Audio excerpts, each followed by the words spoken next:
अध्याय 3। समय के जाल में। जालना शहर हमेशा की तरह गहरी नींद में सोया हुआ था। सड़कों पर कुत्तों के भौंकने के अलावा और कोई आवाज नहीं थी। लेकिन मयूर की कार्यशाला में एक अलग ही तूफान उमड़ रहा था। नोटबुक के पन्ने ऐसे बिखरे पड़े थे मानो उन्हें फाड़ दिया गया हो। मेज पर तार फैले हुए थे और जलते हुए बल्बों की गर्मी ने कमरे को भर दिया था। ऐसा लग रहा था मानो उस एक घर में समय की ही कोई प्रयोगशाला स्थापित कर दी गई हो।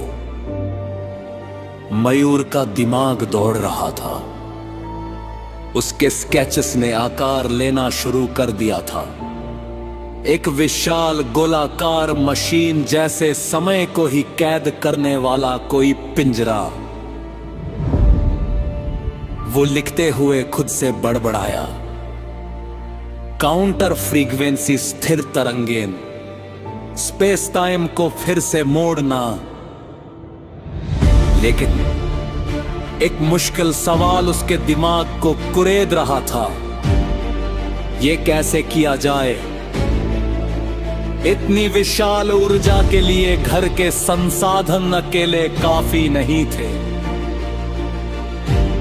बिजली बोर्ड की लाइनों पर भरोसा करने का मतलब था अपने पड़ोसियों को अंधेरे में डुबो देना।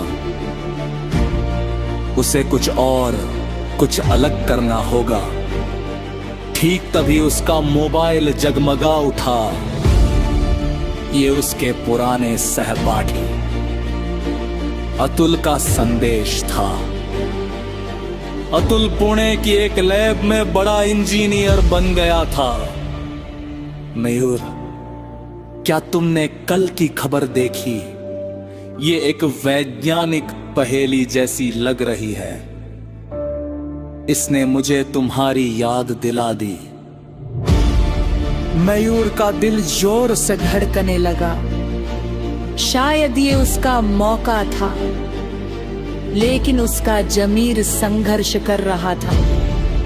क्या उसमें किसी को सच बताने की हिम्मत थी कि उसकी गलती के कारण एक शहर खो गया है?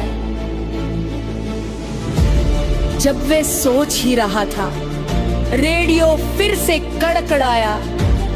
इस बार एक अमेरिकी रिपोर्टर की आवाज थी। नेवादा के रेगिस्तान में हालात बेकाबू हो रहे हैं। पुलिस ने दावा किया है कि उन्होंने वास्तव में अतीत के लोगों को देखा है। कल रात एक सैनिक ने एक अनजान आदमी को हाई फाइव करने की सूचना दी, लेकिन वो आदमी पल भर में गायब हो गया।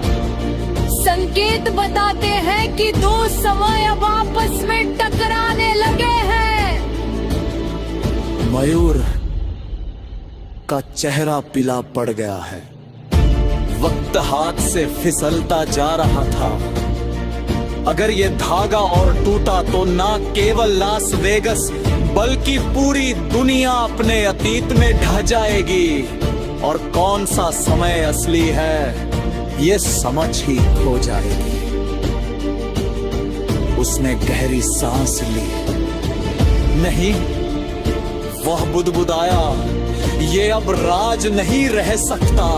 मुझे मदद लेनी ही होगी। ये सिर्फ मेरी गलती नहीं है, ये एक वैश्विक संकट है। उसने फोन उठाया और अतुल का नंबर मिलाया। दूसरी तरफ से अतुल की थकी हुई लेकिन उत्सुक आवाज आई। हेलो मयूर, इतनी रात गए। मयूर के गले में एक गांठ सी बन गई, लेकिन उसने अपनी आंखें बंद की और शब्दों को जबरदस्ती बाहर निकाला। अतुल, मुझे तुम्हें कुछ बताना है।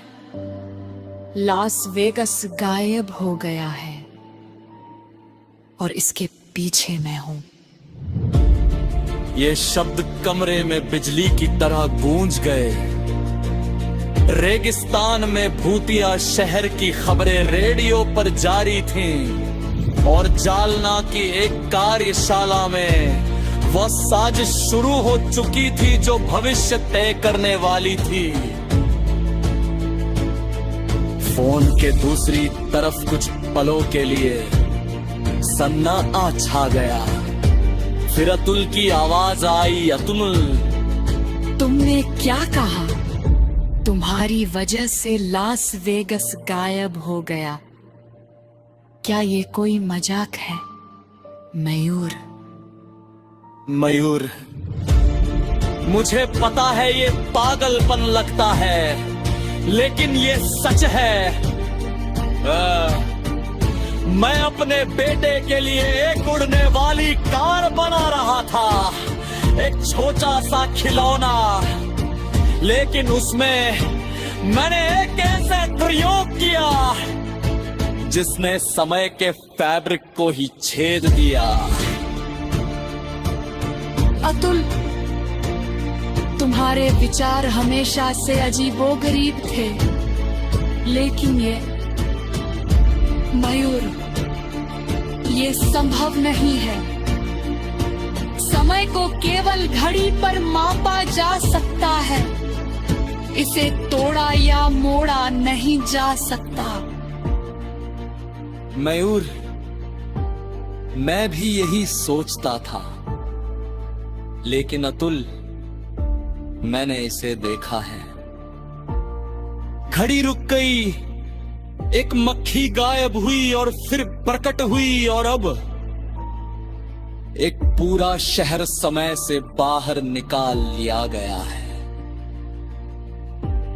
अमेरिका की खबरें सुनो। ये सब मेरे इस खिलौने की वजह से हुआ है। दूसरी तरफ फिर से कुछ पलों की खामोशी रही। फिर अतुल की आवाज गंभीर हो गई। अतुल, क्या तुम्हारे पास अभी भी वो खिलौना है? हाँ, ये यही है, लेकिन अब ये मिस्ट्री है। इसकी ऊर्जा खत्म हो चुकी है। मुझे इसे चेक करना दी वो, वरना दो समय आपस में टकरा जाएगा। तुम कल्पना भी नहीं कर सकता।